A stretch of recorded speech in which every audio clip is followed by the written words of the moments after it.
Good morning. എന്തുണ്ട് വിശേഷം? എല്ലാവർക്കും സുഖമല്ലേ? അപ്പോൾ നമ്മളിന്ന് നോക്കാൻ പോകുന്നത് ഇന്നത്തെ ജനറൽ ഗൈഡൻസ് എന്താണെന്ന് നോക്കാം. ഇന്ന ദിവസം യൂണിവേഴ്സ് നമുക്ക് തരുന്ന ജനറൽ ഗൈഡൻസ് എന്തൊക്കെയാണ്, ഇന്ന് നമ്മൾ എന്തൊക്കെ കാര്യങ്ങൾ ശ്രദ്ധിക്കണം, ഇന്ന് എങ്ങനെയായിരിക്കും നമ്മുടെ ജീവിതം, ഇന്നത്തെ ദിവസം നമുക്ക് എങ്ങനെയായിരിക്കും എന്ന് നോക്കാം. പോസിറ്റീവായിട്ടിരിക്കുക. ഇന്നത്തെ ദിവസം നമുക്ക് എങ്ങനെയായിരിക്കും എന്ന് നോക്കാം. മൊത്തത്തിലൊരു അടുക്കും ചിട്ടയില്ലാത്ത ദിവസം പോലെ ഉണ്ടല്ലോ. ആർക്കോ ഒരു കമ്മ്യൂണിക്കേഷൻ പ്രശ്നം കിടപ്പുണ്ട് കേട്ടോ. കമ്മ്യൂണിക്കേഷൻ്റെ പ്രശ്നം.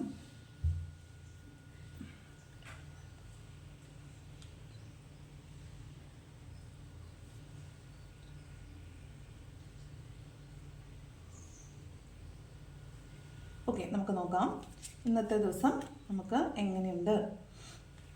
ഇന്നത്തെ ദിവസം നിങ്ങൾക്ക് എങ്ങനെയുണ്ടെന്ന് നോക്കാം. ഫസ്റ്റ് കാർഡ് വന്നിട്ട് ക്വീൻ ഓഫ് പെൻറ്റക്കിൾസ്.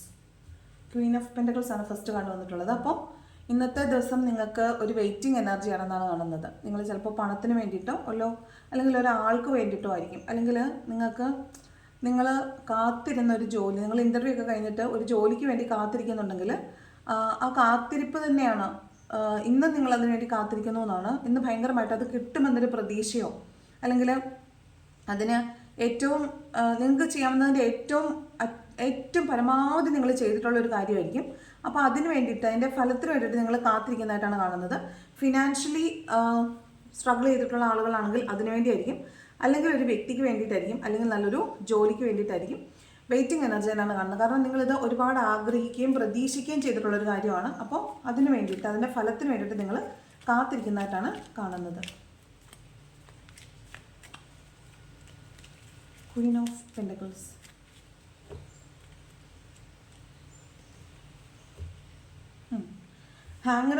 ഹാങ്ങർമാൻ്റെ എനർജിയാണ്. അതായത് നിങ്ങൾ കുറച്ച് ഓവർ തിങ്ക് ചെയ്യുന്നു എന്നാണ്. ഒരു ചില കാര്യങ്ങൾ നിങ്ങൾ ആലോചിച്ചിട്ടൊരു എത്തും പിടി ഇല്ലായിരിക്കും. കാരണം നിങ്ങൾ വിചാരിച്ചതുപോലെ ഒന്നും, നിങ്ങൾ എത്ര ശ്രമിച്ചിട്ടും നിങ്ങൾ വിചാരിച്ച പോലെ കാര്യങ്ങളെ കൊണ്ടുവരാൻ നിങ്ങൾക്ക് പറ്റാത്തത് കൊണ്ട് കാര്യങ്ങൾ ഇങ്ങനെ നീണ്ടു പോകുന്നു, അല്ലെങ്കിൽ തീരുമാനങ്ങൾ എടുക്കാൻ പറ്റുന്നില്ല. അപ്പം എടുക്കുന്ന തീരുമാനങ്ങളിൽ നിങ്ങൾക്ക് വിശ്വാസമില്ല. അതുകൊണ്ട് നിങ്ങൾ ഓവർ തിങ്ക് ചെയ്യുന്നു, എന്നിട്ട് തീരുമാനങ്ങൾ എടുക്കാൻ താമസിപ്പിക്കുന്നു എന്നാണ് കാണുന്നത്. ഒരു തീരുമാനം എടുക്കാൻ കഴിയാതെ നിങ്ങൾ അതിനെ നീട്ടി വെക്കുന്നു. തീരുമാനം എടുക്കുമ്പോൾ ഉള്ളൊരു ഭയം കൊണ്ട്, അത് ശരിയാകുമോ എന്നുള്ളൊരു ഭയം കൊണ്ട് അതിനെ ഓവർ തിങ്ക് ചെയ്യുകയും ആ ഡിസിഷനെ നിങ്ങൾ പിന്നത്തേക്ക് പെൻഡിങ്ങിൽ വെക്കുകയും ചെയ്യുന്നതായിട്ടാണ് കാണുന്നത്. പേജ് ഓഫ് വാണ്ട്സ് ആണ്. അപ്പോൾ നിങ്ങൾ വളരെയധികം അഡ്മയർ ചെയ്ത ഒരു കാര്യത്തിന് വേണ്ടിയിട്ടാണ് നിങ്ങൾ കാത്തിരിക്കുന്നത്. അതായത് ഇനി ഒരിക്കൽ കൂടി അത് നിങ്ങളുടെ കയ്യിൽ നിന്ന് നഷ്ടപ്പെട്ടു പോകരുതെന്ന് ആഗ്രഹിക്കുന്ന എന്തോ ഒരു കാര്യത്തിന് വേണ്ടിയിട്ട് നിങ്ങൾ കാത്തിരിക്കുന്നു എന്നാണ്. അപ്പോൾ അതിനെ നിങ്ങൾ അത്രത്തോളം സ്നേഹിക്കുന്നുണ്ട്, അതിനെ നിങ്ങൾ അത്രത്തോളം ആരാധിക്കുന്നുണ്ട്. അപ്പോൾ അതിന് വേണ്ടിയിട്ട് നിങ്ങൾ വെയിറ്റ് ചെയ്യുന്നു. ഇനി അതിനെ കിട്ടാൻ വേണ്ടി ഞാൻ എന്ത് ചെയ്യുമെന്ന് ഓവർ തിങ്ക് ചെയ്തിട്ട് നിങ്ങൾക്ക് ഒരെത്തും പിടിയും കിട്ടുന്നില്ല എന്നാണ് അതിൻ്റെ അർത്ഥം. അപ്പോൾ ഇന്ന് ഭയങ്കരമായ ആലോചനയിലായിരിക്കും, ഗാഠമായ ആലോചനയിലായിരിക്കാൻ സാധ്യതയുണ്ട്. അതൊരാളെ ഓർത്ത് ആയിരിക്കാനാണ് സാധ്യത. അപ്പോൾ പിന്നെ വന്നിരിക്കുന്ന കാർഡ് 2 of Swords ആണ്. അപ്പോൾ നിങ്ങൾ ഇത് രണ്ട് ഇൻഡിസിഷനാണ്. തീരുമാനം എടുക്കാൻ പറ്റുന്നില്ല എന്നുള്ളത് കൊണ്ട് തന്നെ നിങ്ങൾ ഭയങ്കര വേദനയുണ്ട്. അതിൻ്റെ അകത്തൊരു തീരുമാനം എടുത്താലും എടുത്തില്ലെങ്കിലും നിങ്ങൾക്ക് വേദനയാണ്. പക്ഷേ നിങ്ങൾക്കത് എടുക്കാൻ പറ്റുന്നുമില്ല. അപ്പോൾ എന്ത് ചെയ്യണം എന്നറിയാതെ ഒരു ആശയക്കുഴപ്പത്തിൽ കുടുങ്ങി, എന്നാൽ പിന്നെ വരുന്നത് പോലെ വരട്ടെ എന്ന് വിചാരിച്ച് നിങ്ങൾ ഇരിക്കുന്നതായിട്ടാണ് കാണുന്നത്. കൂടുതലായിട്ട് ചിന്തിക്കുന്നു, പക്ഷെ ഒരു തീരുമാനത്തിലേക്ക് എത്താൻ നിങ്ങൾക്ക് സാധിക്കുന്നില്ല എന്നാണ്. ചിലപ്പോൾ ഇന്നൊരു തീരുമാനം എടുക്കേണ്ട ഒരു ദിവസമായിരിക്കും നിങ്ങൾക്ക്. ഇന്ന് നിങ്ങളൊരു തീരുമാനം, കട്ട് ആൻഡ് ഡ്രൈവ് ആയിട്ടൊരു തീരുമാനം എടുക്കേണ്ട ദിവസമായിരിക്കും. കാരണം ഈ തീരുമാനം എടുക്കാൻ നിങ്ങൾക്ക് പറ്റാത്ത കാര്യം മുമ്പ് എപ്പോഴെങ്കിലും നിങ്ങൾക്കൊരു ചതി പറ്റിയിട്ടുണ്ടാവും, നിങ്ങളെ വഞ്ചിച്ച് കടന്നു കളഞ്ഞിട്ടുണ്ടാവും. ഇതേ ആൾ, ഈ വ്യക്തിയെക്കുറിച്ചാണ് പറയുന്നതെങ്കിൽ ഇതേ ആൾ തന്നെ നിങ്ങളെ മുമ്പ് പറ്റിച്ചിട്ട് പോയിട്ടുള്ള ആളായിരിക്കും. അയാൾ ചിലപ്പോൾ തിരിച്ചു വരുവാണെങ്കിൽ എന്ത് തീരുമാനം എടുക്കണമെന്ന് നിങ്ങൾക്ക് കൺഫ്യൂഷനായിട്ട് നിൽക്കുന്നതായിട്ടാണ് കാണുന്നത്. അല്ലെങ്കിൽ ഞാനൊരു തീരുമാനം എടുത്താൽ എന്താകുമെന്ന് ഓർത്തിട്ട് നിങ്ങൾ തളർന്ന് നടക്കുന്നതായിട്ട് കാണുന്നുണ്ട്. ചിലപ്പോൾ ഒരാളെ വേണ്ട എന്ന് വെച്ചാൽ പിന്നെ നിങ്ങൾക്ക് മുന്നോട്ട് എങ്ങനെ ഞാൻ പോകുമെന്ന് ഓർത്തിട്ട് നിങ്ങൾക്ക് അയാളില്ലാതെ ഞാൻ മുന്നോട്ട് പോയാൽ എന്താകും എന്നോർത്തിട്ട് നിങ്ങൾ തന്നെ ആ അവസ്ഥയെ ഓർക്കുമ്പോൾ തന്നെ നിങ്ങൾ വീണ് പോകുന്നതായിട്ടാണ് കാണുന്നത്. ഇനി അതൊരു ജോലിയാണെങ്കിൽ മുമ്പ് നിങ്ങൾക്ക് നഷ്ടപ്പെട്ടിട്ടുള്ള ഒരു ജോലിയായിരിക്കും. അപ്പം അങ്ങനെ ഒരു അവസ്ഥ നിങ്ങളുടെ മുന്നിലുള്ളത് കൊണ്ട് നിങ്ങൾ ഇനി കിട്ടുന്ന ഒരു ജോലിയെ അത്രത്തോളം പ്രതീക്ഷയോടു കൂടിയാണ് നിങ്ങൾ കാണുന്നത്.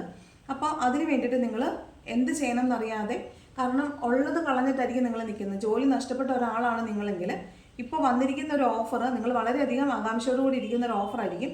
പക്ഷേ അതിനകത്ത് എന്തെങ്കിലും ഒരു മിസ്റ്റേക്കും കാണും. അപ്പോൾ നിങ്ങൾക്ക് എടുക്കണോ എടുക്കണ്ടേ എന്നുള്ളൊരു കൺഫ്യൂഷൻ ഉണ്ട്. പക്ഷേ ജീവിത സാഹചര്യങ്ങൾ വളരെ മോശമായതുകൊണ്ട് നിങ്ങൾ അതിനെ എടുക്കണം എന്ന തീരുമാനത്തിലായിരിക്കും നിൽക്കുന്നത്. എന്നാൽ എടുത്താൽ അത് നിങ്ങൾക്ക് പ്രശ്നം ഉണ്ടാക്കുകയും ചെയ്യും. അതുകൊണ്ടാണ് നിങ്ങൾ ആ ഇൻഡിസിഷൻ എനർജി നിൽക്കുന്നത്. എന്തായാലും പാസ്റ്റിൽ നിങ്ങൾ വീണ് പോയ ഒരാളാണ്. ചിലപ്പം ചതി പറ്റിയതാകാം, ഒരു ജോലി നഷ്ടപ്പെട്ട ആളായിരിക്കാം, അല്ലെങ്കിൽ നിങ്ങളെ ആളുകൾ കൂട്ടം കൂടി ആക്രമിച്ച് നിങ്ങൾ വീണ് പോയതാകാം.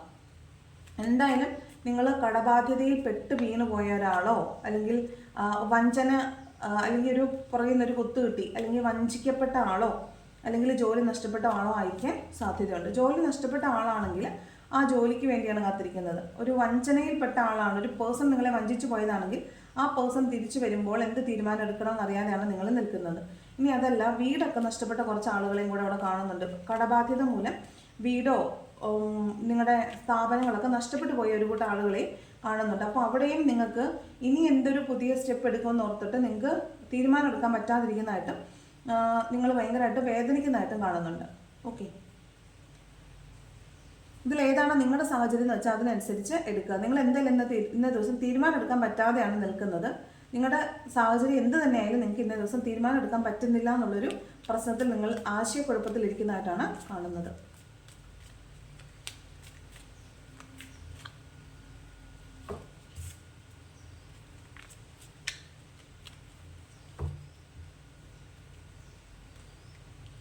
അടുത്തത് വന്നിട്ട് ഡെത്ത് കാർഡാണ്. ഇത് രണ്ട് ഏകദേശം സെയിം തന്നെയാണ്. ചത്തതിനൊക്കെ ജീവിച്ചിരിക്കലും എന്ന് പറഞ്ഞ അവസ്ഥയാണ് ഈ ഇതെന്ന് പറഞ്ഞാൽ. അതായത് കടുത്ത ഡിപ്രഷൻ കഴിഞ്ഞിട്ടായിരിക്കും, കടുത്ത നാണക്കേട്, കടുത്ത അവഗണന, കടുത്ത വേദന, അതൊക്കെ വരുമ്പോഴാണ് ഈ 10 ഓഫ് സോർഡിൻ്റെ എനർജി വരുന്നത്. പിന്നീന്ന് കുത്തുക, അതൊക്കെ വരുമ്പോഴാണ് ഈ കാർഡ് വരുന്നത്. അതായത് ഒരാൾ മരിച്ച് ജീവിക്കാൻ തന്നെയാണ്. അത് തന്നെയാണ് ഡെത്ത് കാർഡും കാണിക്കുന്നത്. ഡെത്ത് കാർഡും പറയുന്നത് നിങ്ങൾ കടന്നു പോകുന്ന ഒരു സാഹചര്യം മറ്റൊരാളാണെങ്കിൽ ചിലപ്പോൾ കടന്നു പോകത്തില്ല. അയാൾ എപ്പോഴേ ജീവിതം അവസാനിപ്പിച്ചിട്ടുണ്ടാകും. അപ്പോൾ നിങ്ങളെ സംബന്ധിച്ച് ദൈവം തന്നേക്കുന്ന ഒരു പുതിയ ഒരു ഓഫറാണ് നിങ്ങളുടെ ഈ ലൈഫിൽ ഇപ്പോൾ ഉള്ളത്. കാരണം നിങ്ങൾക്ക് മുമ്പ് എത്രയോ പേര് ഈ സാഹചര്യം വന്നപ്പോൾ അതിൽ പെട്ടിട്ട് മുന്നോട്ട് പോകാൻ പറ്റാതെ ജീവിതം അവസാനിച്ച് പോയ ആളുകളുണ്ടാവും. പക്ഷെ നിങ്ങൾ വളരെ കരുത്തരായതുകൊണ്ട് നിങ്ങൾക്ക് ആ ഒരു സ്റ്റേജിനെയൊക്കെ കടന്നു പോകാനായിട്ട് സാധിക്കുന്നതായിട്ട് കാണുന്നുണ്ട്.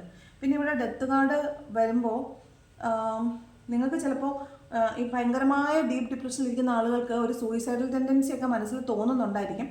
പക്ഷേ അതിൻ്റെ ആവശ്യമില്ല നിങ്ങൾക്ക്. കാരണം നിങ്ങൾ സൂയിസൈഡ് ചെയ്യേണ്ട സമയമൊക്കെ കഴിഞ്ഞു. നിങ്ങൾ അതിനെയൊക്കെ അതിജീവിച്ച് മുന്നോട്ട് വന്നിട്ടുണ്ട്. ഇനിയിപ്പോൾ നിങ്ങൾ അതിനെക്കുറിച്ച് ആലോചിക്കുകയും ചെയ്യേണ്ട. കാരണം നിങ്ങളുടെ ആ ഡിപ്രഷൻ, ഏറ്റവും ഡീപ്ലി ഡിപ്രസ്ഡ് ആയിരുന്ന ആ ഒരു സമയം നിങ്ങൾക്ക് കഴിഞ്ഞു പോയിട്ടുണ്ട്. അപ്പോൾ ഇനി അന്ന് ചെയ്യണമായിരുന്നെങ്കിൽ അന്ന് ചെയ്യണമായിരുന്നു. ഇപ്പോൾ ഇനി അത് ചെയ്യേണ്ട ആവശ്യം ഇല്ല. കാരണം നിങ്ങൾ കുറേ ഗ്രോ ചെയ്തിട്ടുണ്ട്. നിങ്ങൾ പഠിക്കേണ്ട ലെസൺ കുറച്ചൊക്കെ നിങ്ങൾ ലേൺ ചെയ്ത് തുടങ്ങിയിട്ടുണ്ട്. അപ്പോൾ നിങ്ങൾ അതിൽ നിന്ന് കുറേ മുന്നോട്ട് വന്നു. നിങ്ങളെ കൊണ്ടുള്ള ആവശ്യം ഈ യൂണിവേഴ്സിന് മറ്റൊന്നാണ്. അപ്പോൾ നിങ്ങൾ അതിനനുസരിച്ച് പ്രവർത്തിക്കുക. നിങ്ങൾ ഈ കാണുന്ന ഒന്നുമല്ല നിങ്ങളെ കൊണ്ട് ദൈവം വിചാരിച്ചിട്ടുള്ളൊരു കാര്യം എന്ന് പറയുന്നത്. അപ്പോൾ നിങ്ങൾക്ക് മറ്റെന്തോ ഒരു വലിയ കാര്യമാണ് ചെയ്യാനുള്ളത്. ലോകം മുഴുവൻ നിങ്ങളെ വാഴ്ത്തുന്ന എന്തോ ഒരു കാര്യമാണ് നിങ്ങൾക്ക് ചെയ്യാനുള്ളത്. അപ്പോൾ നിങ്ങൾ അതിനുവേണ്ടി പ്രിപ്പയർ ആവുക. അതിന് വേണ്ടിയിട്ടുള്ള ഒരുക്കങ്ങളാണ് ഇപ്പോൾ ദൈവം ചെയ്തുകൊണ്ടിരിക്കുന്നത്. നിങ്ങളെ കുറച്ച് ശക്തരാക്കാൻ വേണ്ടിയിട്ടാണ് കുറേ പരീക്ഷണങ്ങളിൽ കൂടെ നിങ്ങളിങ്ങനെ കടത്തിവിട്ടുകൊണ്ടിരിക്കുന്നത്. പിന്നെ ഈ ഡെത്ത് കാർഡ് ഉള്ളതുകൊണ്ട് തന്നെ വാഹനം ഉപയോഗിക്കുന്നവരൊക്കെയൊന്നും വല്ലാതെ ഇന്ന ദിവസം നന്നായിട്ട് സൂക്ഷിക്കണം. പിന്നെ യാത്ര ചെയ്യുന്നവർ വളരെയധികം സൂക്ഷിക്കണം. നിങ്ങളുടെ ബിലോങ്ങിങ്സ് ഒക്കെ, കയ്യിലിരിക്കുന്ന സാധനങ്ങളൊക്കെ സൂക്ഷിക്കാതെ നഷ്ടപ്പെട്ടു പോകാൻ സാധ്യതയുണ്ട്. കാരണം നിങ്ങൾക്ക് വളരെ വിലപിടിപ്പുള്ള സാധനങ്ങളായിരിക്കും. നിങ്ങളുടെ സർട്ടിഫിക്കറ്റ്സോ, നിങ്ങളുടെ യാത്രാരേഖകളോ, നിങ്ങളുടെ പണമോ, വീടിൻ്റെ ആധാരമോ, അങ്ങനെയുള്ള സാധനങ്ങൾ, വിലപിടിപ്പുള്ള എന്ത് സാധനമാണെങ്കിലും നിങ്ങൾ യാത്രയിൽ അത് കയ്യിൽ കൊണ്ടുപോകുന്നുണ്ടെങ്കിൽ, എന്തെങ്കിലും അത്യാവശ്യപ്പെട്ട എവിടെയെങ്കിലും ഇപ്പോൾ ബാങ്കിലോട്ടൊക്കെ പോകുമ്പോൾ ആധാരം കൊണ്ടൊക്കെ പോകുന്നുണ്ടെങ്കിൽ തന്നെ അത് വളരെയധികം സൂക്ഷിക്കുക. കാരണം നഷ്ടപ്പെട്ടു പോകാനുള്ളൊരു സാധ്യത അവിടെ കാണുന്നുണ്ട്. മാത്രമല്ല, നിങ്ങൾ ഭയങ്കര അഡിക്ഷനുള്ള എന്തെങ്കിലും കാര്യത്തിനോട് അഡിക്ഷനുള്ള ആളുകളാണെങ്കിൽ നിങ്ങൾ അത് പിന്മാറണം. കാരണം നിങ്ങളുടെ ഹെൽത്ത് വൈസ് നിങ്ങൾ ഭയങ്കരമായിട്ട് മോശം ഒരു അവസ്ഥയിൽ കൂടെ പോകുന്നതായിട്ട് കാണുന്നുണ്ട്. ഓക്കെ, അപ്പോൾ അതാണ് ഡെത്ത് കാർഡ്. നിങ്ങൾ പുനരുജ്ജീവിക്കുന്നു എന്നാണ് കേട്ടോ. അതുപോലെ ഇന്ന ദിവസമേ ചിലപ്പോൾ ഭയങ്കര ഡിപ്രഷനുള്ള ചില ആളുകളെ നിങ്ങൾ കാണുകയോ അവരുമായി സംസാരിച്ച് അവരുടെ പ്രശ്നങ്ങൾക്കൊരു സമാധാനം നിങ്ങൾ ഉണ്ടാക്കി കൊടുക്കുകയോ ചെയ്യുന്നുണ്ടാവും. ചിലപ്പോൾ നിങ്ങൾ ഒരു ഗൈഡൻസ് എടുത്തിട്ട് നിങ്ങളുടെ ചിന്തകൾ, നിങ്ങൾ നശിച്ചു പോയി അല്ലെങ്കിൽ തീർന്നു പോയി എന്ന് വിചാരിക്കുന്ന ചില ചിന്തകളെ പുനരുജ്ജീവിപ്പിക്കാൻ ശ്രമിക്കുന്നതായിരിക്കും. നിങ്ങളുടെ ജീവിതത്തിൻ്റെ ഒരു അർത്ഥം നിങ്ങൾക്ക് ചിലപ്പോൾ ഇന്ന ദിവസം മനസ്സിലാവുന്നതാകാനും സാധ്യതയുണ്ട്. കാരണം ഡെത്ത് കാർഡ് കഴിഞ്ഞ് അടുത്ത് വന്നിരിക്കുന്നത് എംപററിൻ്റെ കാർഡ്. ഇത് രണ്ടും മേജർ അർക്കാന കാർഡ്സ് ആണ്. അപ്പോൾ ഈ ഡെത്ത് കാർഡിന് ശേഷം വരുന്നത് എംപറർ കാർഡാണ്. അതായത് മരണത്തിൽ നിന്ന് ഉയർത്തെഴുന്നേറ്റ് ഒരു എംപറർ പദവിയിലേക്ക് വരുന്നു എന്നാണ്. അപ്പോൾ നിങ്ങളെ എത്രത്തോളം മോട്ടിവേറ്റ് ചെയ്യാൻ പറ്റിയ ഒരാളെ നിങ്ങളിന്ന് കാണുമായിരിക്കും. നിങ്ങൾ ഒരു ഗൈഡൻസ് എടുക്കുന്നതായിരിക്കാം, ഒരു കൗൺസിലിംഗ് എടുക്കുന്നതായിരിക്കാം, അല്ലെങ്കിൽ നിങ്ങൾക്ക് വളരെ പ്രിയപ്പെട്ട ഒരാളോട് നിങ്ങൾ സംസാരിക്കുന്നതായിരിക്കും. അപ്പോൾ നിങ്ങൾക്ക് നിങ്ങളുടെ ജീവിതത്തിൽ കടന്നുപോയ ഘട്ടങ്ങളൊക്കെ ഇതിനു മുമ്പേ കടന്നുപോയ ആളുകളായിരിക്കും അവരൊക്കെ. അപ്പോൾ ആ ഘട്ടങ്ങളെയൊക്കെ അവർ അതിജീവിച്ച് അവർ വളരെ പവർഫുൾ ആയിട്ടിരിക്കുന്നതായിട്ട് കാണുമ്പോൾ നിങ്ങൾക്ക് ഒരു മോട്ടിവേഷനും ഒരു സമാധാനവും നിങ്ങളുടെ ഉള്ളിലുള്ള പ്രശ്നങ്ങളൊന്ന് റിലീസ് ആവുന്നത് പോലെയൊക്കെ തോന്നും. നിങ്ങൾക്ക് ഒരു എംപററിൻ്റെ എനർജിയിലേക്ക് വരാൻ പറ്റുമെന്നാണ് കാണുന്നത്. അതായത് നിങ്ങൾ ഡിറ്റർമിൻഡ് ആവും. ഞാൻ ഇയാളെ നോക്കുന്നത് പോലെ, ഈ എംപറർ നോക്കുന്നത് പോലെ ഞാൻ നോക്കേണ്ടുന്നത് ഇങ്ങോട്ടാണ്, അല്ലാതെ ഈ കാണുന്നൊന്നും അല്ല ഞാൻ ചെയ്യേണ്ടത്. എൻ്റെ ലക്ഷ്യം അതാണ്. അപ്പോൾ ഞാൻ അങ്ങോട്ടാണ് പോകേണ്ടത്. ഇതിലൊന്നും എന്നെ വീഴിക്കാൻ പറ്റത്തില്ല. ഈ കൊച്ചു കൊച്ചു കാര്യങ്ങളെ തട്ടി വീഴാനുള്ളതല്ല എൻ്റെ ജീവിതമെന്ന് നിങ്ങൾ ഇന്നേ ദിവസം തിരിച്ചറിയുന്നുണ്ടാകാനും സാധ്യതയുണ്ട്. അതായത് നിങ്ങൾ ഇന്നൊരു വ്യക്തിയോട് നിങ്ങളുടെ പ്രശ്നങ്ങളെക്കുറിച്ച് സംസാരിച്ച് നിങ്ങളുടെ മനസ്സിലുള്ള നിങ്ങൾ വേണ്ടെന്ന് വെക്കേണ്ട കാര്യങ്ങളെ വേണ്ടെന്ന് വെക്കുകയും ഇനി വേണം മുന്നോട്ട് കൊണ്ടുപോകേണ്ട കാര്യങ്ങളെ ഫോക്കസ് ചെയ്യുകയും ചെയ്യുന്നതായിട്ട് കാണുന്നുണ്ട്. ഒരു സെൽഫിഷ് ആയിട്ടുള്ള ആളുകൾ നിങ്ങൾക്ക് ചുറ്റും നിൽപ്പുണ്ട് എങ്കിൽ നിങ്ങൾ വളരെയധികം സൂക്ഷിക്കുക. കാരണം നിങ്ങളെ എത്രത്തോളം വേദനിപ്പിച്ചാലും അവർക്ക് മുന്നോട്ട് പോകാനുള്ളൊരു ഒരു ചിന്തയായിരിക്കും അവർക്കുള്ളത്. നിങ്ങൾ വേദനിക്കുന്നൊന്നും അവർക്കൊരു പ്രശ്നമായിട്ടുണ്ടാവാൻ സാധ്യതയില്ല. ചിലപ്പോൾ നിങ്ങൾക്ക് പിന്നിൽ നിന്നുകൊണ്ട് ആളുകൾ നിങ്ങൾക്കെതിരെ സംസാരിക്കുന്നുണ്ടായിരിക്കും. നിങ്ങൾക്ക് വളരെ പ്രിയപ്പെട്ട നിങ്ങളുടെ ചുറ്റുമുള്ള ആളുകൾ തന്നെ ആയിരിക്കും. പക്ഷെ അവർ നിങ്ങൾക്കെതിരെ സംസാരിക്കുന്നുണ്ടാവും. നിങ്ങളത് അറിയത്തില്ല. നിങ്ങൾ അറിയുമ്പോഴത്തേക്കും അത് വളരെ വൈകിട്ടുണ്ടാവും. അപ്പോൾ ഇന്നേ ദിവസം നിങ്ങൾക്കെതിരെ ഒരു കോൺസ്പിരസി, ഒരു ഗൂഢാലോചന നടക്കാനോ ഒരു ചതി നടക്കാനോ സാധ്യതയുണ്ട്. അപ്പോൾ നിങ്ങളതിനെ കരുതിയിരിക്കുക. നിങ്ങൾക്ക് ചിലപ്പോൾ നിങ്ങൾ ഇന്നേ ദിവസം അത് അറിയാൻ സാധ്യതയില്ല. പക്ഷെ കുറേ ദിവസം കഴിഞ്ഞായിരിക്കും ഇന്നാണ് അതിൻ്റെ കോൺസ്പിരസി അല്ലെങ്കിൽ ഗൂഢാലോചന നടന്നത്, ഇവർ തമ്മിൽ ഇന്നേ ദിവസമാണിത് ചെയ്തതെന്ന് പിന്നൊരു ദിവസം നിങ്ങൾ അറിയും ഇന്നായിരുന്നു ആ ദിവസം എന്നുള്ളത്. അപ്പോൾ ഒരു ചതി പിന്നിൽ നടക്കുന്നുണ്ട്. നിങ്ങൾ വളരെയധികം സൂക്ഷിക്കുക. ഒരാളുടെ അടുത്തേക്ക് ഒരാളുടെയും കാര്യങ്ങൾ കേൾക്കാനും പറയാനും എന്ന് വെച്ചാൽ നിങ്ങൾക്ക് ചുറ്റുമുള്ള ആളുകളുടെ കാര്യങ്ങൾ പറയാനോ ഒന്നും നിങ്ങൾ പോകേണ്ടതില്ല. മറ്റുള്ളവർ നിങ്ങളെക്കുറിച്ച് പറയുന്നുണ്ടെങ്കിൽ നിങ്ങൾ അതിനെ മൈൻഡ് ചെയ്യേണ്ട ആവശ്യമില്ല. പിന്നെ നിങ്ങളോട് ആരെങ്കിലും അവരെങ്ങനെ പറഞ്ഞു ഇവരിങ്ങനെ പറഞ്ഞു എന്ന് പറഞ്ഞാൽ നിങ്ങളുടെ അടുത്തേക്ക് വന്നാൽ നിങ്ങളതിനെ മുഖവിലേക്ക് എടുക്കേണ്ടതില്ല. ഓക്കെ, നമ്മൾ നിന്ന് കൊടുക്കാതെ ഒരാൾക്ക് നമ്മളെ ചതിക്കാനായിട്ട് പറ്റത്തില്ല. അപ്പം നമ്മൾ നിന്ന് കൊടുക്കാന്ന് വെച്ചാൽ സ്നേഹത്തിൻ്റെ പേരിലായിരിക്കും മിക്കവാറും നിന്ന് കൊടുക്കുന്നത്. സ്നേഹത്തിൻ്റെ പേരിൽ തന്നെയാണ് എപ്പോഴും ചതിക്കപ്പെടുന്നത്. നമ്മൾ കൊടുക്കുന്ന സ്വാതന്ത്ര്യം വെച്ച് മാത്രമേ നമ്മളെ ഒരാൾക്ക് ചതിക്കാൻ പറ്റുള്ളൂ. എത്രത്തോളം സ്വാതന്ത്ര്യം നമ്മളൊരാൾക്ക് കൊടുക്കുന്നോ അത്രത്തോളം അവർക്ക് നമ്മളെ ചതിക്കാൻ പറ്റും. അത്രത്തോളം നമ്മളെ അവർക്ക് കുഴിയിൽ കൊണ്ട് ചതിക്കാൻ പറ്റും. അതാണ് ഈ സ്വാർത്ഥതയുടെയും സ്നേഹവും തമ്മിലുള്ളൊരു കെമിസ്ട്രി എന്ന് പറയുന്നത്.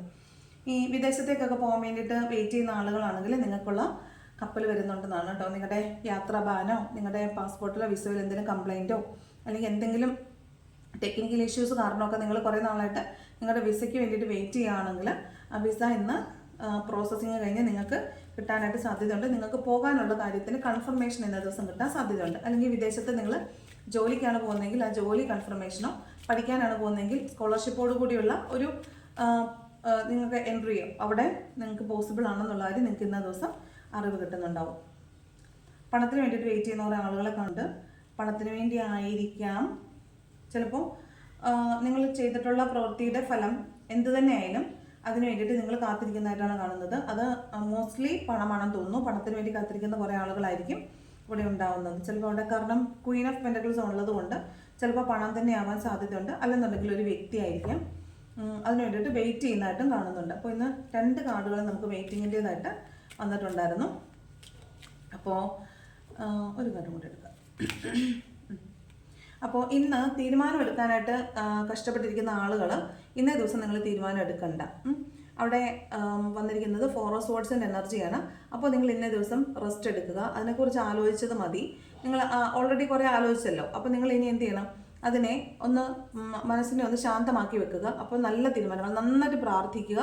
നന്നായിട്ട് ഇത് കിടന്ന് പ്രാർത്ഥിക്കുന്നതാണ്. ഇരിക്കുമ്പോഴും കിടക്കുമ്പോഴൊക്കെ നന്നായിട്ട് പ്രാർത്ഥിക്കുക. നല്ലൊരു തീരുമാനത്തിലെത്താൻ വേണ്ടി പ്രാർത്ഥിക്കുക. ഇനി ആ കാര്യത്തെക്കുറിച്ച് ആലോചിക്കേണ്ട. അപ്പോൾ നിങ്ങൾ ഉറങ്ങുന്ന സമയത്ത് നിങ്ങൾക്ക് അതിനുള്ള തീരുമാനത്തിനുള്ള ഉത്തരം, നിങ്ങൾ എന്ത് തീരുമാനം എടുക്കണമെന്നുള്ള ഉത്തരം നിങ്ങൾക്ക് കിട്ടും. ഓക്കെ, അപ്പോൾ ഇതാണ് നിങ്ങൾക്ക് ഇന്നേ ദിവസമുള്ള ഒരു ഗൈഡൻസ് എന്ന് പറയുന്നത്. ഇത് ബോട്ടം വന്നിരിക്കുന്നത് മൂൺ എനർജിയാണ്. അപ്പോൾ നമുക്ക് ഓൾറെഡി ഇത് മനസ്സിലായിട്ടുണ്ട്. മൊത്തത്തിലൊരു വെയിറ്റിങ്ങിൻ്റെയും തീരുമാനം എടുക്കാൻ പറ്റായികയുടെയും ഒരു ചതിയുടെയും ഇവിടെയും ചതി വന്നിട്ടുണ്ട്, ഇവിടെയും ചതി വന്നിട്ടുണ്ട്. അപ്പോൾ ഒരു കള്ളത്തരം പൊളിഞ്ഞതോ, ജോലി നഷ്ടപ്പെട്ടതോ, നാണക്കേടുണ്ടായതോ, അല്ലെങ്കിൽ ഒരാൾ വിട്ടിട്ട് പോയതോ, ഒരാളുടെ സ്വാർത്ഥതയാണ് ഇത് നമ്മളെ ഇല്ലായ്മ ചെയ്തത്. അപ്പോൾ അങ്ങനെയുള്ളതിൻ്റെ ഓർമ്മകളിലുള്ളൊരു ദിവസമായിരിക്കും. പിന്നെ ഡെത്ത് എന്ന് പറഞ്ഞൊരു കാര്യം, ചിലപ്പോൾ നിങ്ങൾ എന്തൊരു മരണമൊക്കെ കേൾക്കാനൊക്കെ സാധ്യതയുള്ള ദിവസമാണ്. പിന്നെ സ്വാർത്ഥതയ്ക്ക്, മറ്റുള്ളവരുടെ സ്വാർത്ഥത അല്ലെങ്കിൽ മറ്റുള്ളവർ നിങ്ങളെ ഉപയോഗിക്കുന്നു അല്ലെങ്കിൽ മറ്റുള്ളവർ നിങ്ങൾക്കെതിരെ സംസാരിക്കുന്നു എന്നൊക്കെ നിങ്ങൾ അറിയുമ്പോൾ നിങ്ങൾക്ക് ഭയങ്കര വിഷമം തോന്നാൻ സാധ്യതയുണ്ട്. അപ്പോൾ അവിടെ ഒരു പേടി, വിഷമം ഒക്കെ ഓവറോളായിട്ട് നിങ്ങളുടെ മനസ്സിൽ കിടക്കുന്നതായിട്ടാണ് തോന്നുന്നത്. ഈ ഹാങ്ക്ഡ് മാനും ടു ഓഫ് സോർഡും ഒക്കെ പറയുന്നത് അത് തന്നെയാണ്. 7 ഓഫ് പെന്റക്കിളും പറയുന്നത് അത് തന്നെയാണ്. ഉള്ളിൻ്റെ ഉള്ളിൽ കിട്ടുമോ എന്നുള്ളൊരു പേടി, എനിക്കത് കിട്ടില്ലേ, കിട്ടുമോ, എപ്പോൾ കിട്ടും എന്നുള്ളൊരു പേടിയും കിട്ടില്ലേ എന്ന ഭയവും ഒക്കെ ഉള്ളതായിട്ടാണ് തോന്നുന്നത്. മൊത്തത്തിലൊരു കുറച്ചൊരു ഡള്ളായിട്ടുള്ളൊരു ദിവസം പോലെയാണ് തോന്നുന്നത്. രാവിലെ എണീക്കുമ്പോൾ തന്നെ അങ്ങനെ തന്നെ ആയിരിക്കും, വളരെ ഡള്ളായ പോലെയാണ് തോന്നുന്നത്. പക്ഷെ നിങ്ങൾ വളരെ പോസിറ്റീവായിട്ടിരിക്കുക. വരുന്നതെല്ലാം നല്ലതിനാണെന്ന് മാത്രം വിചാരിക്കുക. ആരോടും അങ്ങോട്ടൊരു കോർക്കാൻ വേണ്ടി പോകല്ല. വളരെ നല്ലൊരു ദിവസമായിരിക്കണം എന്ന് ആഗ്രഹിച്ചുകൊണ്ട് തന്നെ ഓരോ കാര്യങ്ങൾ ചെയ്യുക. നെഗറ്റീവ്സ് ഉണ്ടാകുമ്പോഴാണ് നമുക്ക് പോസിറ്റീവായിരിക്കാൻ അതിൻ്റെ ആവശ്യകതയെക്കുറിച്ച് മനസ്സിലാവുന്നത്. കാരണം നമ്മൾ നെഗറ്റീവായാൽ ചുറ്റുമുള്ളതെല്ലാം നെഗറ്റീവായിരിക്കും. അപ്പോൾ അങ്ങനെ ചെയ്യേണ്ട. നിങ്ങൾ വളരെ കംഫർട്ടബിൾ ആയിട്ടിരിക്കുക, പോസിറ്റീവായിട്ടിരിക്കുക, നന്നായിട്ട് പ്രാർത്ഥിക്കുക കേട്ടോ. നന്നായിട്ട് പ്രാർത്ഥിക്കുക. എന്ത് പ്രശ്നം വരുമ്പോഴും ഉള്ളിൻ്റെ ഉള്ളിൽ എപ്പോഴും ഉള്ളിൽ കൊണ്ട് ഇങ്ങനെ പ്രാർത്ഥിച്ചുകൊണ്ടേ ഇരിക്കുക. നിങ്ങൾ എന്താണോ ആഗ്രഹിക്കുന്നത് സംഭവിച്ചതിന് നന്ദി എന്ന് പറഞ്ഞുകൊണ്ടേ ഇരിക്കുക, ഗ്രാറ്റിറ്റ്യൂഡ് പറഞ്ഞുകൊണ്ടേ ഇരിക്കുക കേട്ടോ. അപ്പോൾ അത് ഉറപ്പായിട്ട് നമ്മളിലേക്ക് തന്നെ വരും. അപ്പോൾ ഇതാണ് ഇന്നത്തെ റീഡിങ്. ഇഷ്ടപ്പെട്ടാൽ ലൈക്ക് ചെയ്യുക, ഇഷ്ടപ്പെട്ടില്ലെങ്കിൽ ഡിസ്ലൈക്ക് ചെയ്യുക. ഓക്കെ, കമൻറ്റ് ചെയ്യാൻ ഇഷ്ടമുണ്ടെങ്കിൽ കമൻറ്റും കൂടെ ചെയ്യുക. Thank you so much.